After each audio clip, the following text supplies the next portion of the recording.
So people always ask me, different hair questions. So I just wanted to answer one.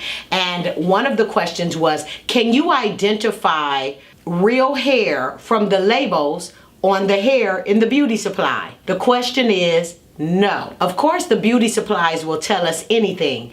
It's all in the marketing. They market Brazilian hair, Malaysian hair, Peruvian hair, and we know that there's no such thing. They use the exact same hair all over China, which is non-Remy processed hair. So the labels don't really mean anything. Did you know that if it's 3% human, they can market it as 100% human? They can do anything they want with labels. So why should we listen to them? We need to know our hair textures and qualities before we buy. Can you learn them by going into the beauty supply? Not at all. The beauty supply does not carry 100% virgin Remy hair. So if you're looking for great hair, you guys, it is not in the beauty supply, okay? It is not on the label. It's normally in places like myself, in certain places. Some people have it, but it's very, very rare. So I would just caution buying hair from the beauty supply,